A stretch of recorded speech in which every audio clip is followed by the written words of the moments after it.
Welcome back to Elevate with Shaniqua Moore. We are so excited to be in a new series, a new segment, where we're going to be interviewing incredible Black men in leadership. And today I have a new friend with me, Chaz Chapman, in the building. Hey, Chaz. Hi, how are you? Great. We got an opportunity to chat before. Chatting with Chaz. I love that.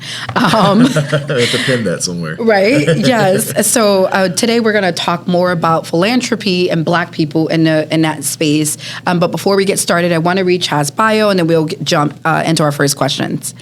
So Mr. Chapman is an experienced people and energy professional with almost 10 years of professional experience committed to shaping company culture to achieve short and long-term objectives for operations, talent, and growth.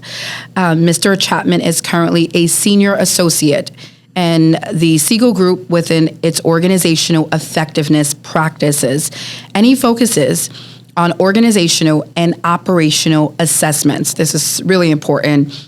Employee engagement, future of work strategy, and workforce analysis. Prior to Siegel, Mr. Chapman worked with NPAG, which is an executive search firm, where he focused on human resources infrastructure, building, and assessment for social impact organizations. Mr. Chapman also is the founder of the Catalyst Scholarship Foundation, which he launched in partnership with Kennesaw State University to encourage philanthropy and social responsibility amongst young minority students. I love that. And Mr. Chapman remains grounded in social impact as he served as the vice president of Kennesaw State Black Alumni Society, a 2020 United Way Volunteer Involvement Program alum, and the 30 Under 30 Immersion Fellowship Chair of the Young Nonprofit Professionals Network of Atlanta. And that's just a part of your bio. Just a few things. Just a part. Yeah. So you've been doing incredible work. You're a young Black man. And so what do you say is your sort of your inspiration to all of this incredible work you've been doing? I think it's so important to, when you have an opportunity to kind of be in these spaces, it's to, for one, give acknowledgement and honor to your parents. My mom and dad are the best. I love that. I think they never taught me that the limit exists, right? It's like if I want to try it, they're like, going out there and do it, right? And I tell my mom all the time, I was like, there's some things you did that I see that it's paying off now. Mm-hmm. And then my dad will almost kind of like, respond and say, your responsibility to the earth is based off the benefits and the privilege you've gained from your mom. Wow. And that's so incredible. it's kind of beautiful to kind of see this duality. Sure. Mom and dad have been divorced, forever, but they still provide the same kind of through thread of love and encouragement. So, kudos. Wow. Shout out to mom. Shout out to mom, dad. Tracy, I love you. I love it. Yeah.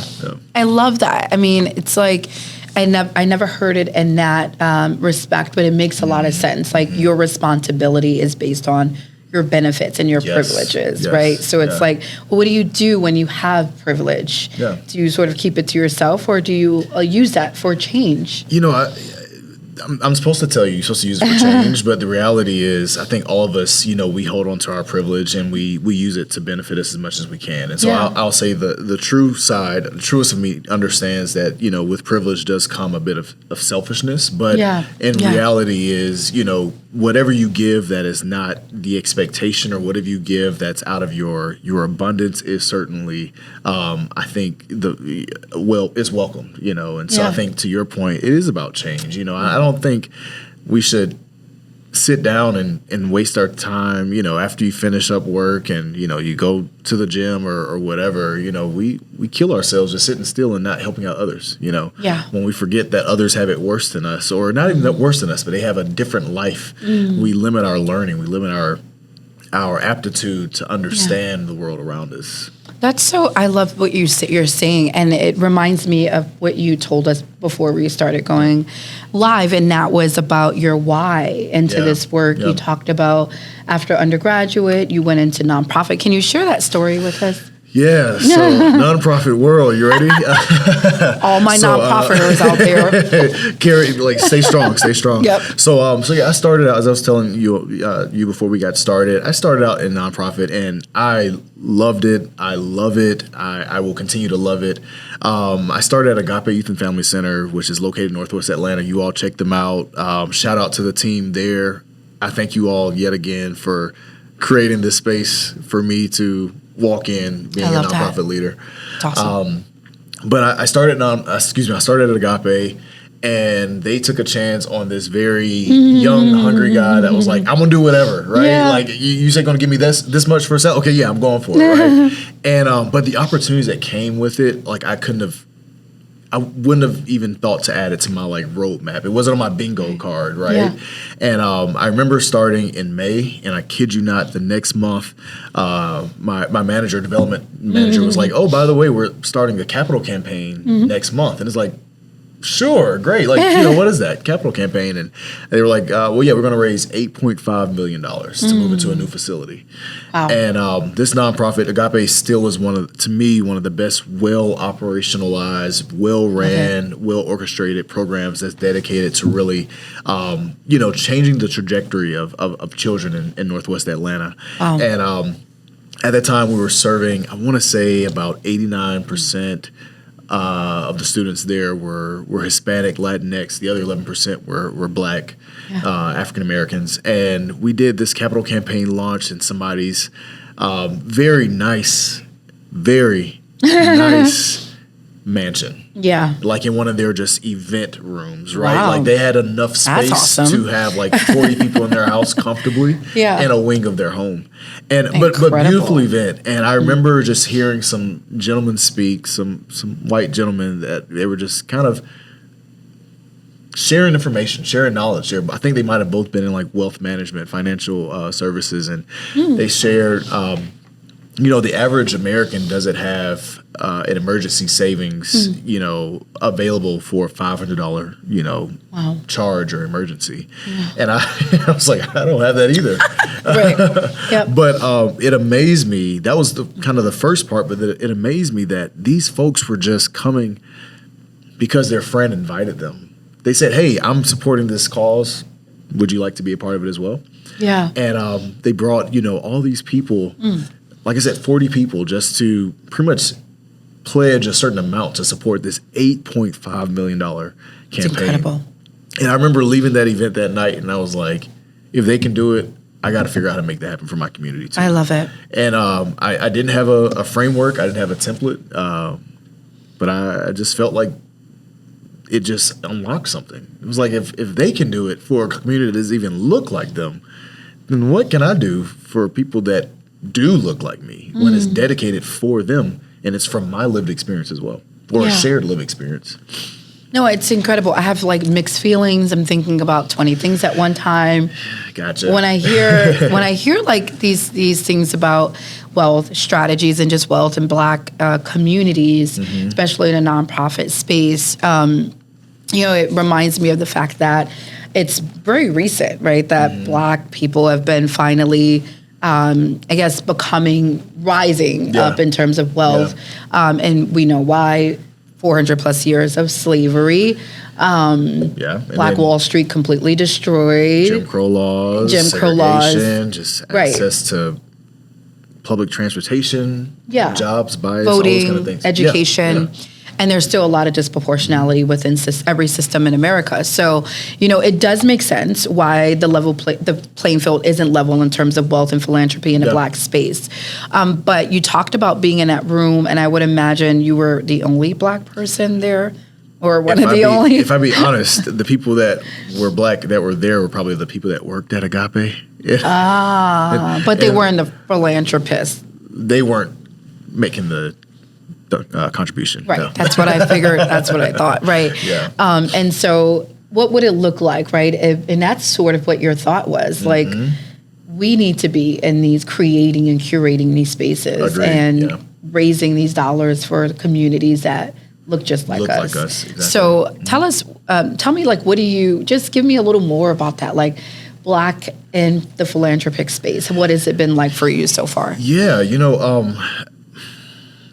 I think it's so easy to think I don't have all the answers, or I'm not giving away a full ride scholarship, or, I didn't come from a family foundation, that it's like, well, I probably should wait until I get more established in my career, or I should wait until I retire, or I should wait until I don't know, hit the lottery. Or I should wait. I should, you find of all these reasons to wait. And I think, you'll hear the social media influencers be like, if you always wait, you never get it done, or do it scared, or do it while, don't wait for it to be perfect. And I that's what I latched onto. I don't know what the framework's going to be. I don't know what it's going to look like, but I do know what I want it to do.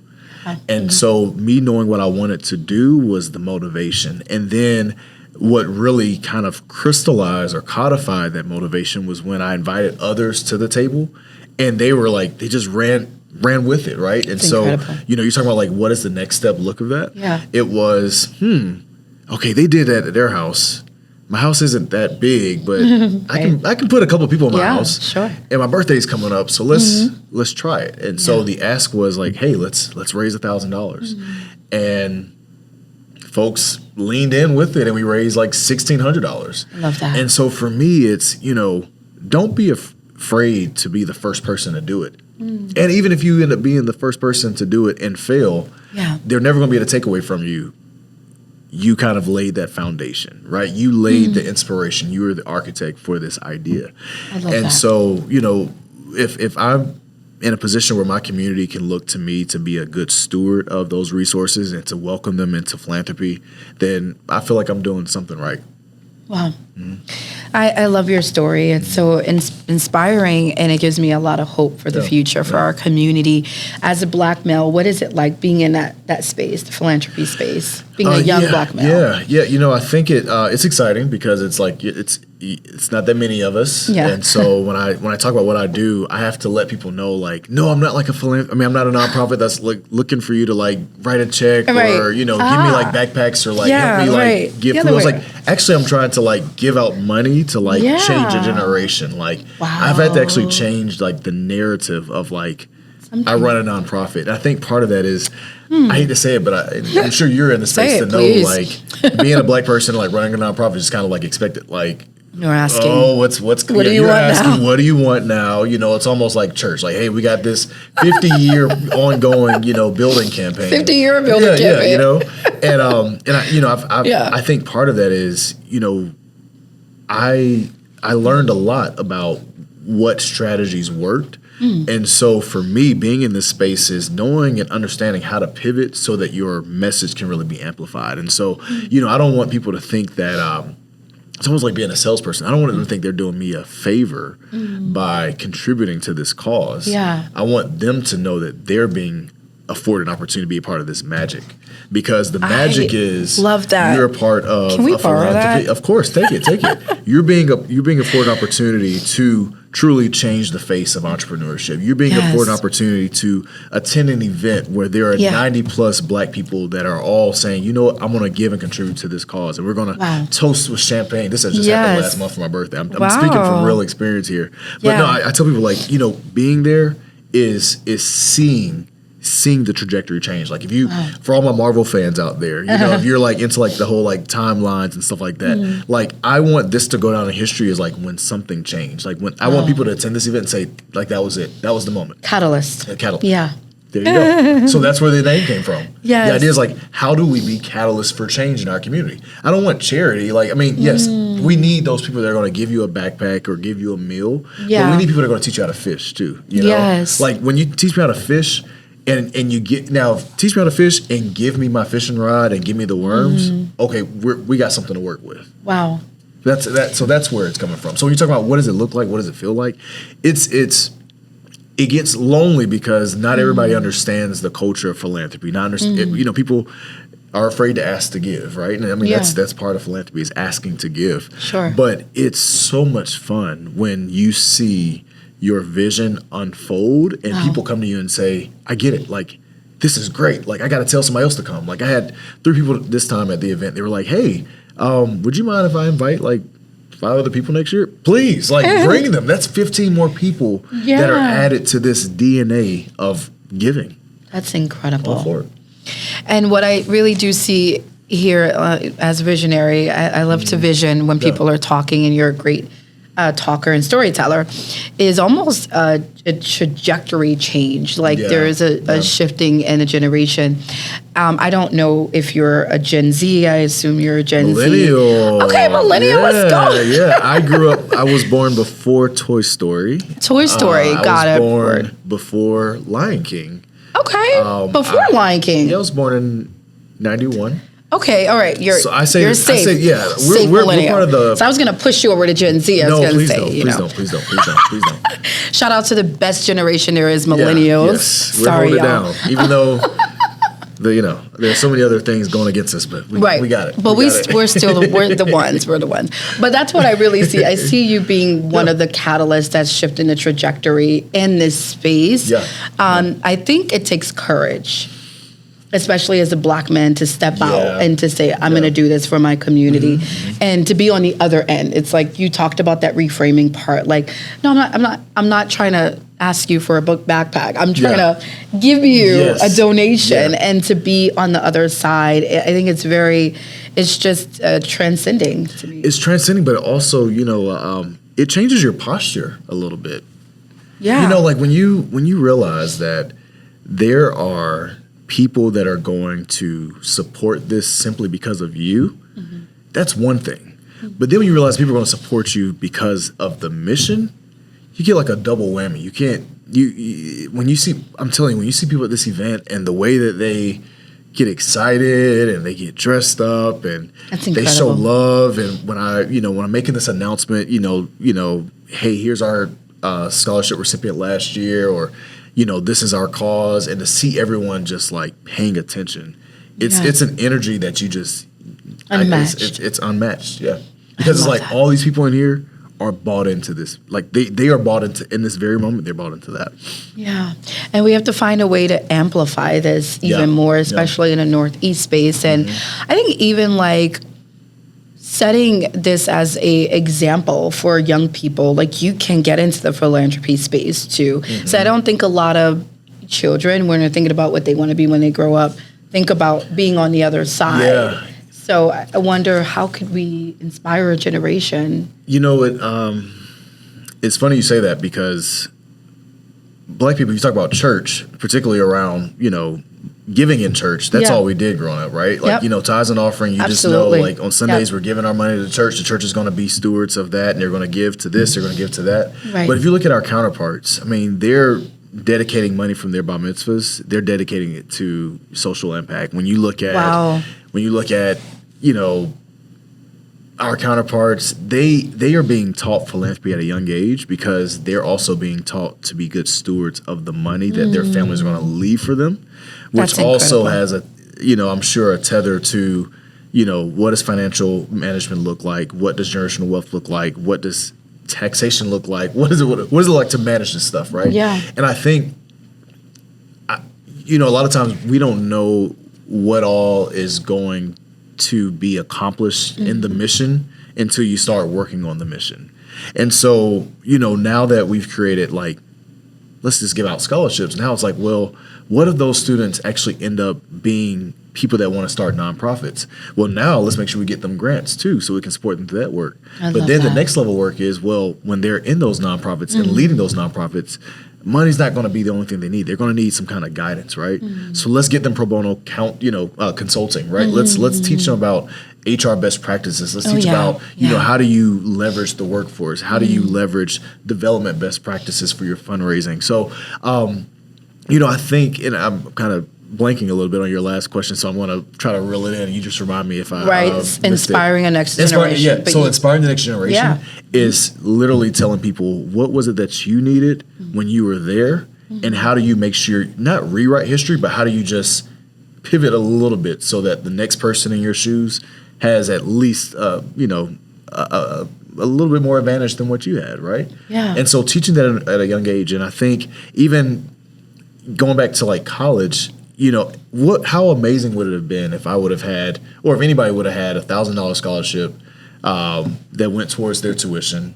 And they didn't have to spend time, 20 hours in school, 20 hours at a part-time job. And what if they could spend like the 20 hours of a part-time job instead of like worrying about rent or like, bills, they could spend on ideating the next social impact initiative, right? I love that. Like what if they could think about like, how do I send soap to like, groups that don't have access, or how do I increase access to a particular thing? Yeah. And so for my thing is, it's, how do we begin now? Begin with what little we have. Yeah. And then bring others to the table and say, hey, I'll take your little, I'll take your little, I'll bring my little, and boom, community. That's incredible. That is the power of community. Exactly. And the power of social impact. And I think it really is, it's shifting people's paradigm to think differently about the way we show up for our communities and in our communities. But I feel like it's also a sort of taking back our power to say we're the ones that are going to create social impact the way we want to see it happen. Yeah, it's crazy you say that. Being in the South, you're taught to like be like Martin Luther King Jr., right? You're like, oh yeah, like we want to be like him, peacemaker. But then you get older and you're like, well, Malcolm X wasn't so bad, right? Fred Hampton wasn't so bad either. And so you start thinking about how do we create pathways within our own community? Yeah, how do we create that economic strength within our own community? I love that economic strength. And I'm taking a lot of notes. Some of this has nothing to do with the podcast. I'm just taking it for me. Sounds good. You said something was a soundbite, not charity, but change. Expound on that, please. Yeah. And so I think, once again, this goes back to you never know how impactful a mission is going to be until you just start doing it. And so my hope is that through the Catalyst Foundation, we're not just giving people fish. We're teaching them how to fish. We're teaching them how to, be great stewards of the resources they've been provided, but then also take that and share it, right? But then if we're talking about the donors and the people that are advancing the mission and funding the mission, Catalyst doesn't have to be the only thing that you support. Catalyst is just a launch pad for you to understand what impact your dollars can do. Yeah. And so you're talking about charity, charity to change. The idea is like, how do we not just change the people that we're supporting, but also change the mentality of the folks that are supporting? Wow. That's really powerful. Because when you're part of this magic, I'm not selling you, I'm not trying to like I'm not trying to like recruit you to be a part of something. I'm inviting you to be a part of something. Yeah. Because this is going to benefit you as well. When you get in that room and you see other people that look like you, and they're funding this cause, and they're getting dressed up, and this is something they look forward to every year, you want to be a part of that. Yeah. Like, why not, go to Chaz's philanthropy thing every year? Right. We're going to have a good time. We're going to drink bottomless mimosas, and we're going to eat until we, can't eat no more, and it's going to be a good time. We'll get some good photos. And then, he's going to, give the money away to like 2 Black students that are doing some really great work, and he's going to give another $1,000 grant to, nonprofits doing great work. Boom. Like, awesome. We get to spend whatever amount of money and make magic happen in 1 week. That's incredible. I love this so much. Yeah. And I'm wondering, how do we create little catalysts and throughout the East Coast? I think I mentioned this before, but I'm giving you like a little nudge, Northeast. Yeah, I heard that. I was like, how do we bring it up there? Very like aggressive space, New York City area, which is where I originally am from. But how do we bring like these types of programs, what you're doing? Yeah. With Black people leading it up in the Northeast space. I really hope that this story is certainly, I'm not saying this to elevate me, but to elevate the purpose and the mission behind it. I really hope that, people listen to this, or they just hear the story and are like, dang, like, I can do that. The same thing I said, right? Like, I want somebody to say, I can do that. That's easy, because it is easy. The hardest part is just getting yourself up to go, And so I think, if I'm talking about like back in, what is the strategic direction of the Catalyst Foundation, I think we really want to establish our roots in the Southeast. And really, to me, I would like us to be the premier grassroots startup nonprofit foundation, right? Like, when people come to us, they're going to be, put into like this propeller where they're just their business model, their framework for impact, their theory of change, all those things are are fine-tuned and professionalized, right? I love that. And so, maybe we'll, pivot to move up to the Northeast. I was waiting for that part.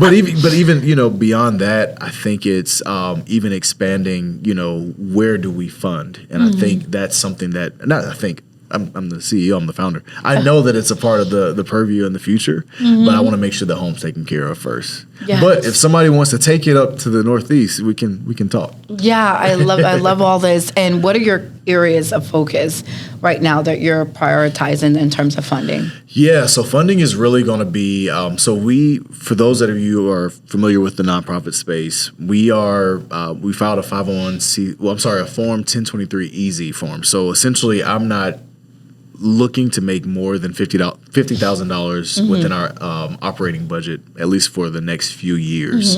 And part of that's because I want to make sure that I am building the organization in a way that will support any of the donations that we receive. Right now, it's a beautiful thing that, by myself, we can probably raise, upwards like $10,000, but that includes, the event, the cost of the event, yes, and giving out that money. Right. But, next steps, I think, is really not, once again, not think, I know. So we're installing our board next month. Awesome. Congratulations. So we got 13 board members that are coming from incredible, so many different practices and professions, and they're going to help us really streamline what our strategy is. Awesome. I think I did a good job of laying the foundation of hey, this is what we are, this is where we want to go. And so now I want to kind of put these minions in place to really kind of say okay, did you know, by the way, you could do this, you could do that. Yeah. And so, March is going to be installing our board members. May is going to be selecting our 2 scholarship recipients. Awesome. By the end of the year, we're going to be selecting our grantee. By the fall of this year, we were hoping to do between 2 to 5 pro bono consulting sessions, right? So what this looks like is for 8 weeks, you have a consultant that's tied to you, that's aligned with the cause that you're looking to solve. Yeah. You get 2 to 3 hours per week, pro bono from this consultant for 8 weeks. And I think next year, if all goes well, kind of awarding and really acknowledging folks for doing some innovative work, right? So how do we build competition that's healthy, but that really breeds, innovation, social impact? Because I can't do it myself, so I need to bring in some more of those champions of change. It's so incredible, and I believe it's the way that philanthropy and nonprofit is going. Yeah. Morgan Stanley, which I'm sure you're very familiar with, they do a lot of those innovation competition challenges. Yeah. I think they're noticing that just giving the money is not enough, but like you talked about, the strategy behind it, capacity building, creating, opportunities to strengthen infrastructure is what's needed for nonprofits. See, she's speaking all the key words of nonprofit. Y'all hear that? Yep. 11 years in. Oh my gosh. It'll feels much longer, but so you're an operations guy too. I read some of your bios, so just the importance of that behind, so I got this money, what do I do with it? How do I utilize it? How do I maximize this and ensure that we're able to meet our operating expenses at the same time? So I love what you're doing. I can see this really blowing up even greater. I know you set 50,000 for the first 2 years, but we're hoping for more, but be ready if you get more. right. We'll see what it looks like, bringing in, a workforce. And once again, this is all strategic. I want to do it, the right way, but I want to also make sure that, anybody that's tied to it, they can also, learn and grow as well. Yes. So we'll see. Just in closing, you talked about a concept of toxic philanthropy, and I wanted you. That's not a good closing. It's not a good closing, topic, but I think we can But if you can just touch end it with a cliffhanger, yeah. Right. Yeah. If you can touch on that really quickly, because I thought it was a very interesting concept. Yeah, and so this even kind of goes back to being Black in this space. I think it's easy for us to find something that works for us, and it's even easier to probably find somebody who wants to buy us out, right? Like, how do I? That's so good. Let me take that from you. The money looks really good, but the purpose isn't fulfilled just yet. And so when I think of toxic philanthropy, I don't ever want to be in a space, and that's why I say I think it's a good cliffhanger. I don't ever want to be in a space that my foundation feels scared to own up to its DNA, right? Wow. And so our DNA, we started in the living room of my house. Yeah. And we started raising $1,000 with my house going through renovations. So you saw us at literally the beginning when we were just family and friends coming together to do this. I don't want anybody to come in here to think that because we are a foundation that makes $50,000 a year, or that we're making 100, or that we're clearing $1 million, or we're funding full rides. Sure. I don't want them to forget about the ethos, right, and what it really matters. And it's providing funds and support to Black-led, Black-serving organizations, minority-led serving organizations. When I was an undergrad, I was a part of the Multicultural Student Retention Services. That was for the Black students on campus. Yeah. That's where the scholarship multicultural back in the day was coded Black. Yeah. And so the idea is it's Black. It's going to be Black and eating Black. that's what it's going to be, And I don't want us to ever, and I think, if this can be an example for anybody is, stick to your ethos, stick to, your DNA and don't let philanthropy draw you in and ring you out, and you no longer have the essence of why you started. If you're gonna bring them in, leverage them, but don't substitute them for you. And so when you talk about toxic philanthropy, I never want a dollar amount to make us wonder, should we keep going down this route? No, I think we have a pretty good pathway ahead. Yeah, we got some time before we need to pivot a little bit. Yeah, I think it takes like a moral compass. Exactly. Takes values, like remembering your why, and even the upbringing. When I asked you, so what inspired you, you immediately talked about mom and dad. Yeah. So that being your moral compass for everything that you do, and that being your responsibility for the privilege that you were given. Yeah, agreed. Yeah. I love that. So tell us, how can people donate, contribute? Yes, this is the best part. Are they allowed to donate? Yes, this is the best part, guys. We need you to give. We need you to be a part of this incredible experience. Well, join in on the magic, right? Yes. Join in the magic. I was just looking for my note. I was like, afforded the opportunity to be part of this magic. There we go. Yeah. Join the magic. He's doing incredible work, Chaz Chapman. How can people donate and contribute to your cause? Sounds good. So if you would like to find us on it, not Instagram, I'm sorry. Find us on the web, the World Wide Web. That's how you know I'm a millennial. www.catalystfoundation.org. So that's Catalyst, CATALYSTS, foundation.org. So it's Catalyst with an S on the end, foundation.org. There's a link that says donate. There's a little button that says donate. Feel free to give a one-time gift, sign up for a monthly recurring gift. Anything helps. We're making a dent. We're dampening something, but I don't know what it is exactly. But we're making a dent. And so please be a part of this magic. It has been certainly one of the best things I've ever done, and I invite you to be a part of that too. We want you to be a part of the magic. I tell you, it feels so good when you are able to give. There's actually studies, we didn't get to talk about that, and we're probably way over time, but there are studies that talk about when you give, you actually extend your lifespan. Wow. Yep, you're actually combating certain mental health disorders like depression and suicide. Wow. Yep, this is all social science, and it actually activates the pleasure center of your brain. Amazing. So it has the same effects as any pleasurable activity when you give. So there are tons of studies. The Sportes actually have a series on that.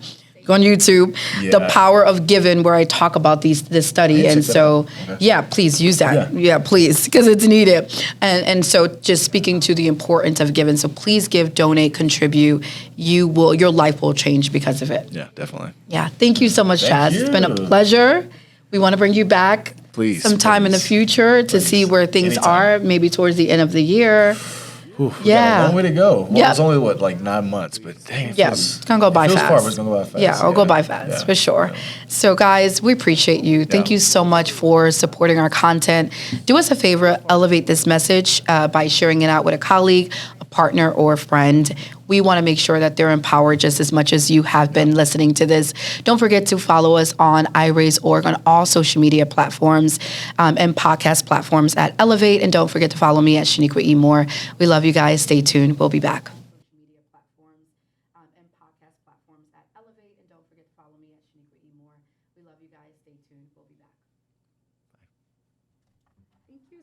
No, thank you. That was good.